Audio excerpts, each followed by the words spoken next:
Muy bien, entonces el día de hoy vamos a explorar el tercer punto de 8, que son asanas. En México les decimos asanas.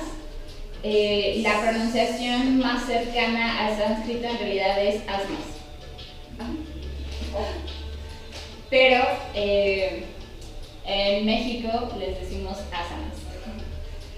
Bueno, las asanas o asmas son las posturas.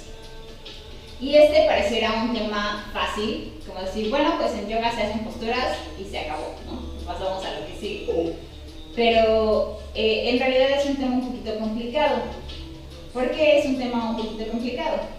Porque no podemos precisar, los historiadores no han logrado precisar el momento en el que yoga existe como lo conocemos nosotros. Yoga es una disciplina muy vieja y tenemos algunos documentos, algunos grabados en piedra, algunos papiros por ahí perdidos que nos muestran algunas posturas. Y entonces está este debate de cuántas posturas pertenecen al yoga clásico, al yoga que hacía Patanjali, y cuántas posturas son modernas, cuántas posturas son una invención actual. Y entonces tenemos hay una disyuntiva entre los académicos. Algunas teorías dicen, por ejemplo, que o la mayoría de los maestros se inclinan por la corriente que dice que en yoga originalmente existían muy poquitas posturas. Por ejemplo, en el Hatha Yoga Pradipika se describen como 14 posturas, 8 posturas, no se describen muchas posturas. Ahorita yo les pasé el dibujo, el cartel con la serie de Ashtanga completa. ¿Cuántas posturas vienen en la primera serie de Ashtanga? Son muchísimas.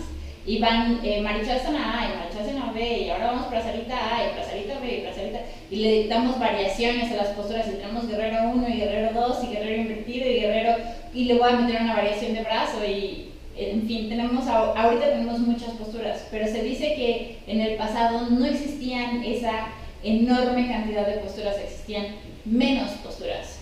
¿Y por qué es relevante pensar que existen menos posturas? ¿O por qué tendríamos que tomar en cuenta que posiblemente se hacían muy poquitas posturas en el pasado?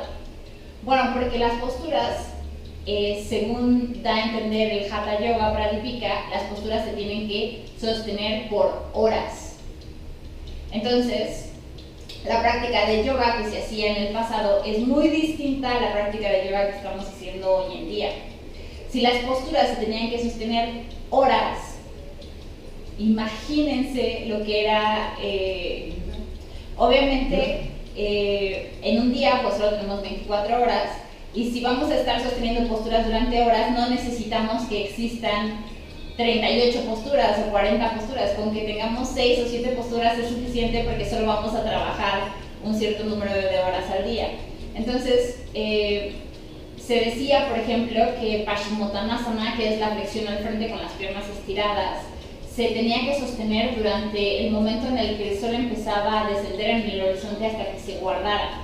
Porque Paschimottanasana era una reverencia al sol, mientras que el sol se termina de ocultar. Pero entonces estamos hablando de que si el sol empieza a bajar a las 5, y si el sol en horario de verano se termina de meter a las 8, pues hay que estar en Paschimottanasana todo ese tiempo, concentrados en nuestra respiración, viendo cómo el sol se va guardando. Entonces, si vamos a sostener una postura tanto tiempo, pues no necesitamos muchas posturas, con que sostengamos algunas es más que suficiente.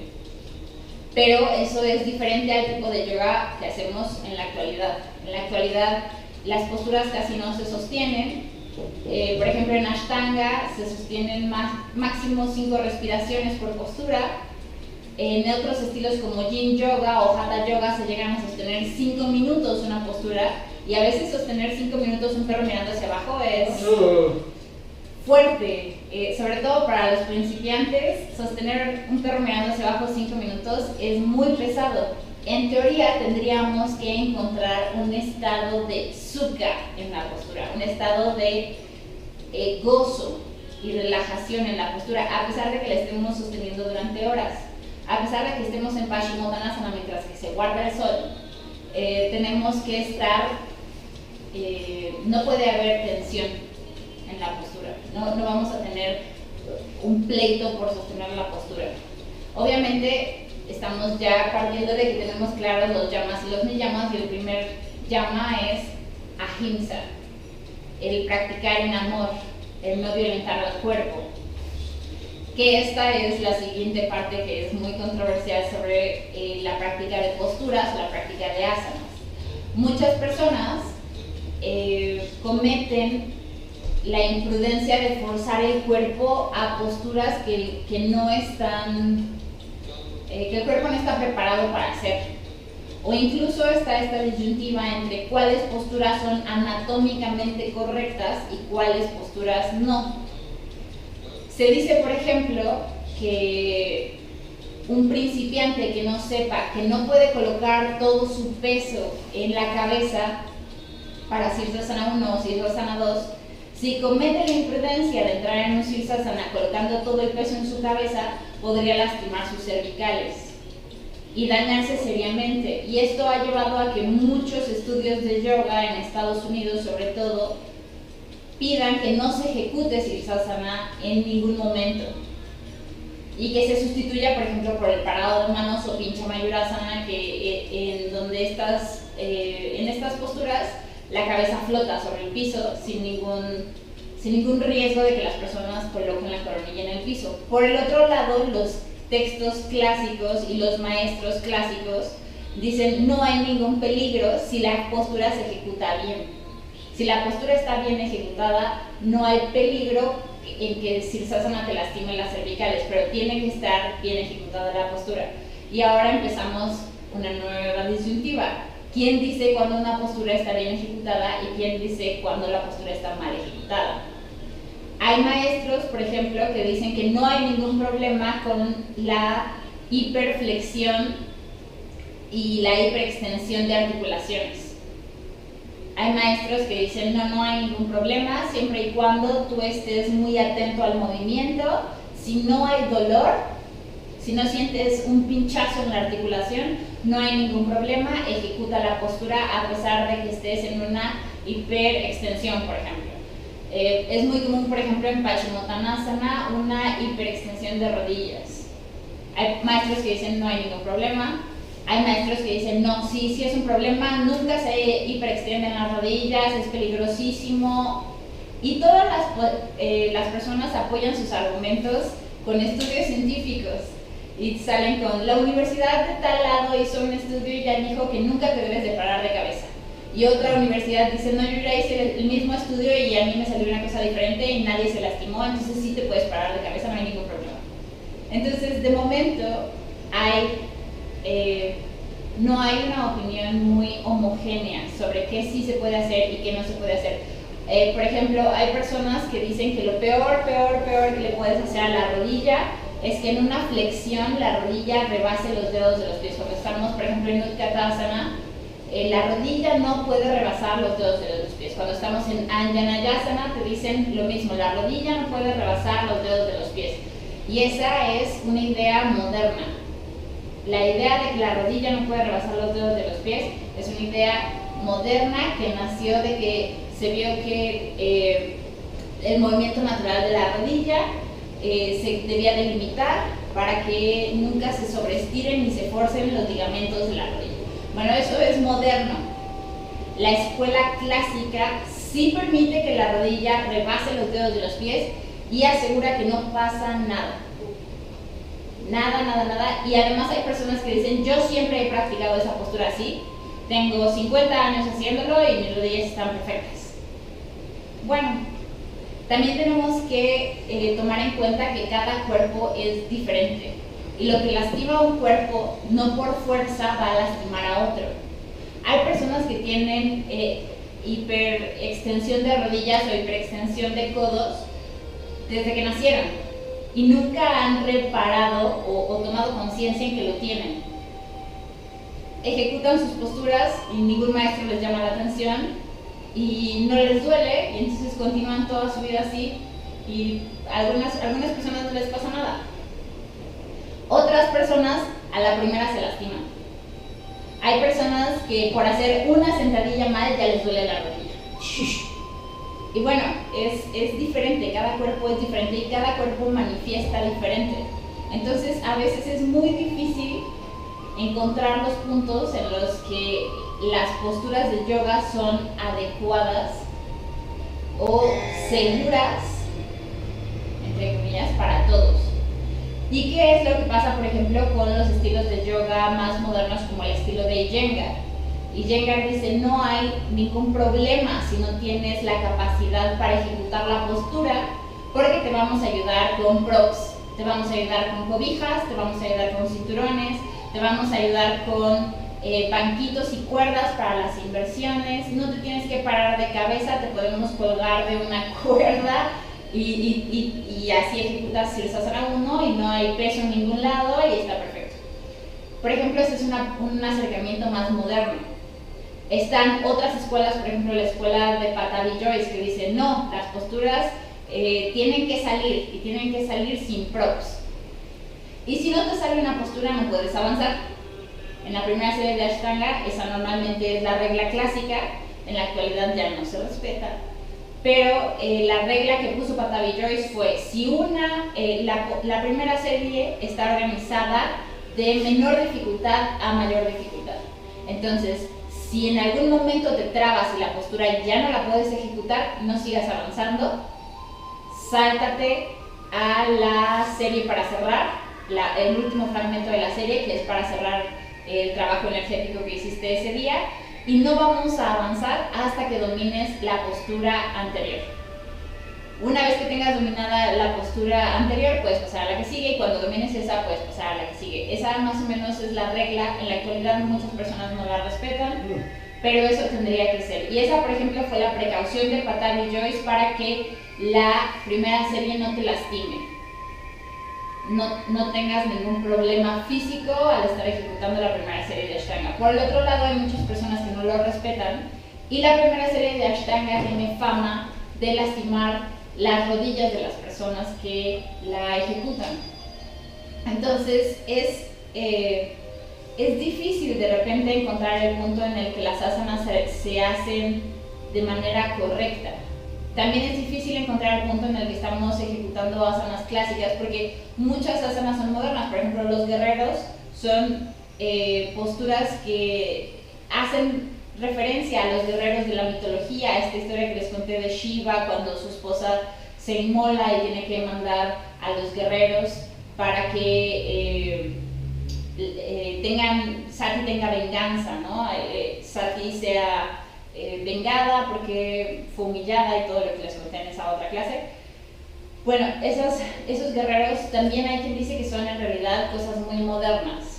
Perro mirando hacia abajo con una pierna arriba, por ejemplo, es Kapada Dhanurya Svanasana. Hay quien dice que es increíblemente moderna, y al mismo tiempo los que hemos ejecutado este tipo de asanas conocemos lo favorables que son para el cuerpo y lo bien que se siente el cuerpo después de ejecutarlas. Entonces también es muy interesante que, a pesar de que no aparezcan en los textos clásicos, sí estén ahorita como parte de lo que se enseña como yoga y como asanas, porque finalmente sí reportan beneficios en su ejecución, beneficios físicos. Entonces se pone la discusión incluso más difícil cuando nos referimos al texto clásico de yoga por excelencia. ¿Cuál es el texto clásico de yoga por excelencia? Yoga Sutras.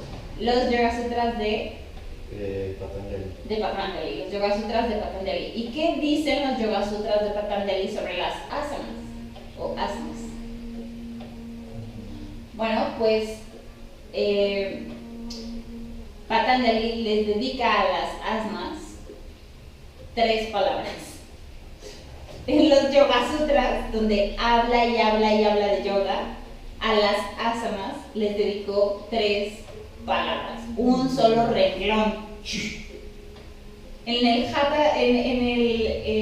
Los Yoga Sutras de Patanjali, las posturas únicamente ocupan un renglón. todo lo demás en los Yoga Sutras está referido a la mente, está referido a los sentidos, está referido a la meditación, está referido a la respiración, pero para las asanas solo les dio un renglón y un renglón cortito. Además. Entonces, ¿qué dice el renglón? El renglón dice Asana Sidra Sukha. Eso es lo que dice Patanjali de las posturas. ¿Y qué quiere decir eso? Bueno, asana quiere decir postura. Sidra quiere decir firme, estable. Y Sukha quiere decir felicidad o gozo. Entonces, ¿qué está tratando de decir sobre las posturas? La traducción que normalmente se le da es: la postura debe ser firme y confortable. Y eso fue todo lo que dijo el gran sabio Patanjali sobre las posturas. Entonces, si ustedes se hubieran acercado a preguntarle: oiga, es que fíjese que mi guerrero 1, oiga, fíjese que mi parado de manos, oiga, fíjese que no encuentro la línea vertical cuando hago pincha mayurasana, oiga, fíjese que las inversiones me dan miedo, oiga, te hubiera contestado una línea. La línea nada más. La postura debe ser firme y confortable. Lo cual también nos hace pensar, quiere decir que esta idea que tenemos de que el yoga es la práctica de posturas, desde un punto clásico está mal. Los Yoga Sutras hablan y hablan y hablan de yoga y de las posturas solo dicen un renglón. Un renglón. La postura debe ser firme, pero confortable. Eso también nos habla de que las personas que se llegan a lastimar ejecutando posturas están ejecutando mal.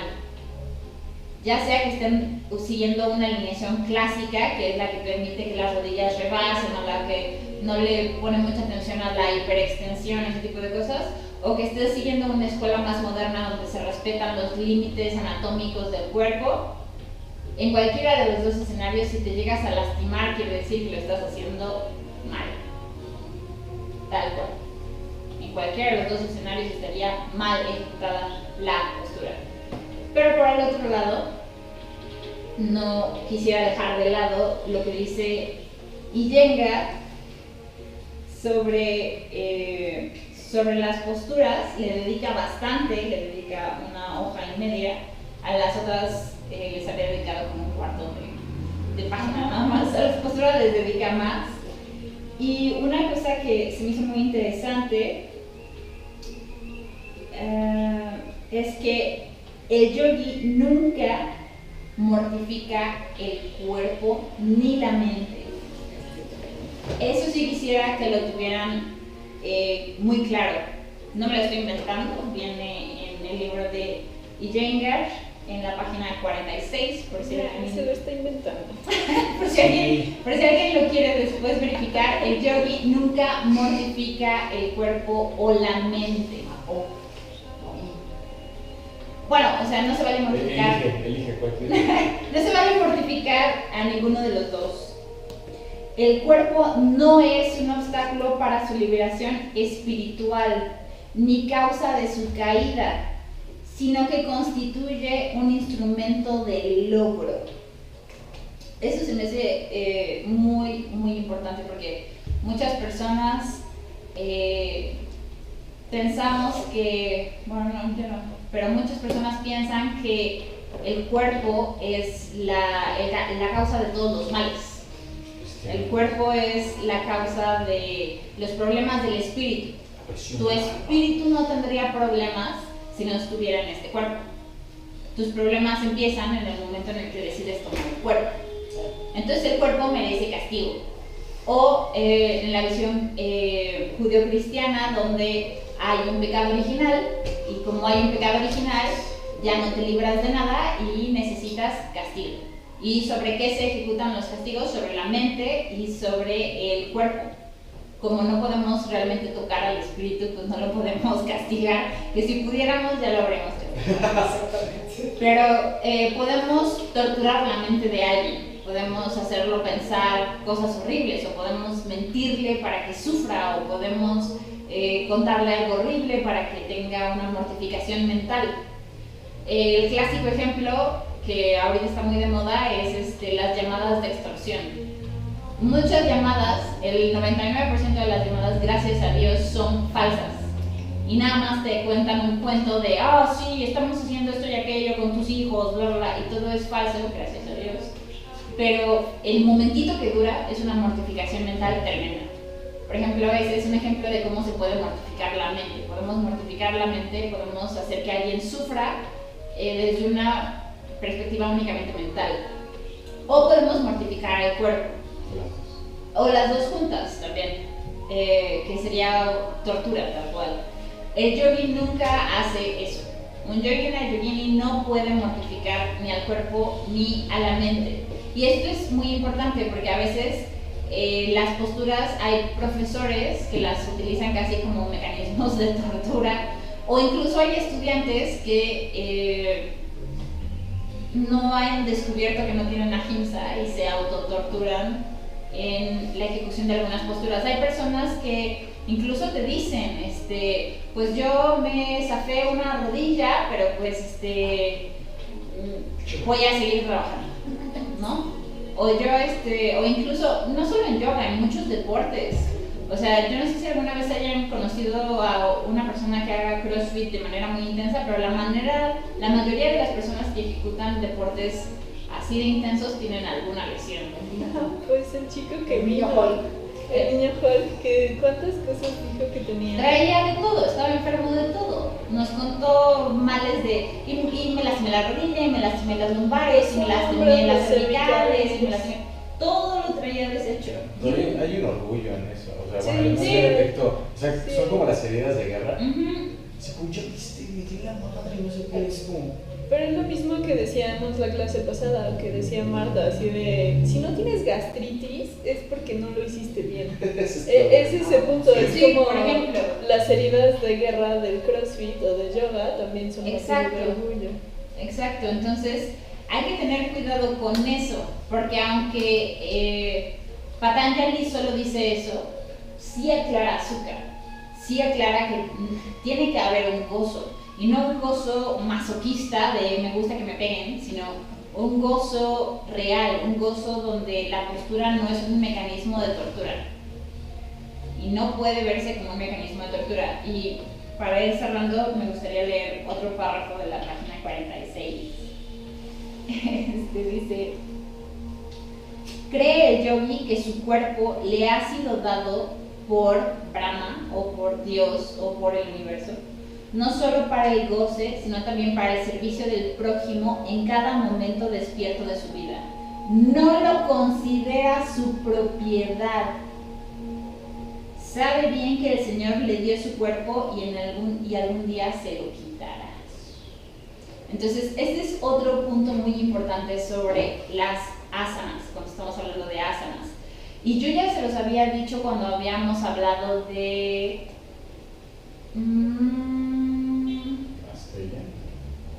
Astella, sí. Sí, lo de no tomar lo que no te pertenece. Exacto, cuando habíamos hablado de no robar. Sí. El cuerpo no nos pertenece. Ese es un punto... Sé que es un punto difícil de entender. El cuerpo no es de nuestra propiedad. El cuerpo es un regalo, un préstamo. Es un préstamo que nos dio el universo para estar aquí el día de hoy. Pero en el último momento, como es un préstamo, lo tenemos que regresar. Va a haber un momento, el día que te mueras, en el que tienes que dejar ir el cuerpo. O sea, esperemos todos muy viejitos en nuestras camas, de manera muy pacífica, pero el cuerpo no es nuestro y no somos el cuerpo. Esos dos puntos son muy importantes. Tú no eres el cuerpo y el cuerpo no te pertenece. Por lo tanto, no lo puedes violentar, no puedes maltratar algo. Es un poquito como si tu tío se compra un Ferrari último modelo y tú dices, y el Ferrari es rojo, y tú le dices, ay, ¿me lo prestas, tío, por favor? Solo lo quiero sacar a dar la vuelta en la carretera porque para que corra, ¿no? Porque es un Ferrari. Y antes de salir a carretera dices, ay, no, pero el color rojo no me gusta, lo voy a llevar a que le quiten la pintura y le pongan un azul eléctrico porque ese color sí se le va a ver bien. ¿Se atreverían a cambiarle la pintura al Ferrari que no les pertenece? Sí. Sería, bueno, una cosa, lo puedes, de que puedes hacerlo, lo puedes hacer, de que puedes ejecutar la acción, está en tus posibilidades de ejecutarla, la puedes ejecutar. Pero ¿qué va a pasar cuando tu tío te recibe el carro? Te mata.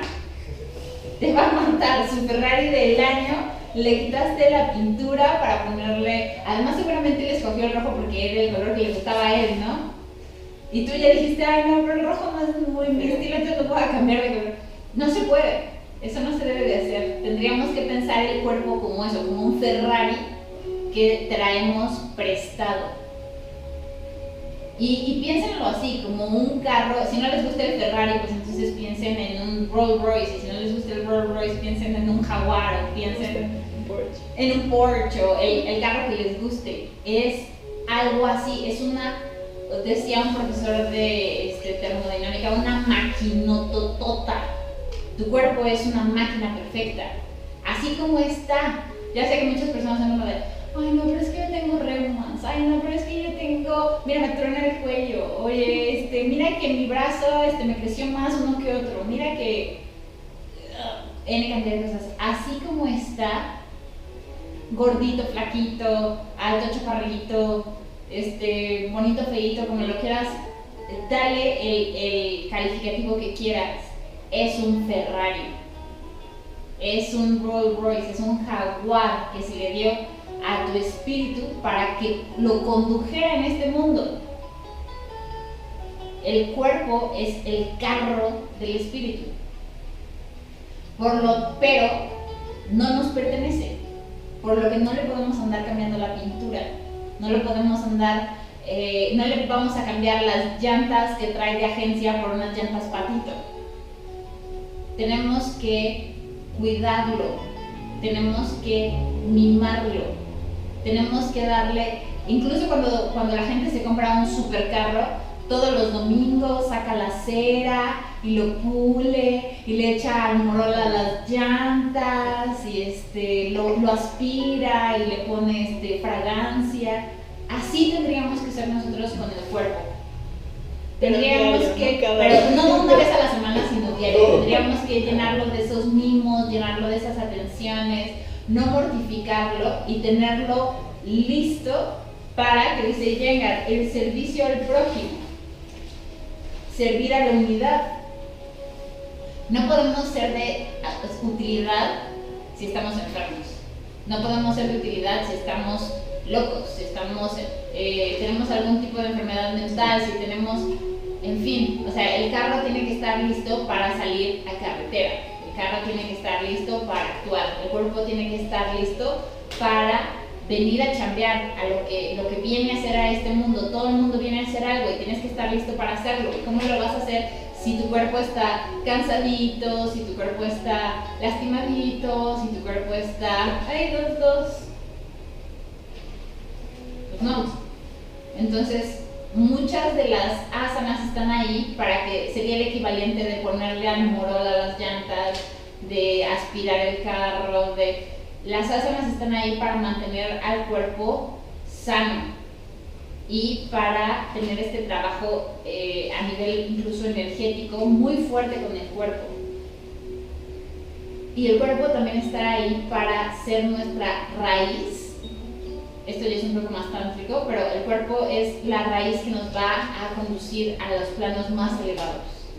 Si no tuviéramos una raíz firme, una raíz sólida, que es nuestro cuerpo, aquí en la materia, no podríamos tener el anclaje necesario para subir sin enloquecer. Tenemos que tener una base sólida, una buena ancla en la tierra para que pensemos un poco como un papalote o como un cometa. Si quisiéramos volar un papalote, si no lo tenemos bien agarrado, eventualmente el viento se lo puede llevar. Entonces tenemos que tener un buen ancla para nuestro papalote, y ese es nuestro cuerpo como ancla del espíritu, pero no en un mal sentido. No es como, ay, maldita sea, me limitas. No es ese tipo de ancla, es un ancla que te mantiene a salvo cuando estás tratando de aspirar por algo más elevado. ¿Se entiende esa parte? Sí. Entonces, este punto, el punto 3 de asanas, invariablemente, si nos ponemos a explorarlo más, tenemos que hablar de la respiración, que es el punto 4, pranayama. Entonces, asanas y pranayamas van de la mano.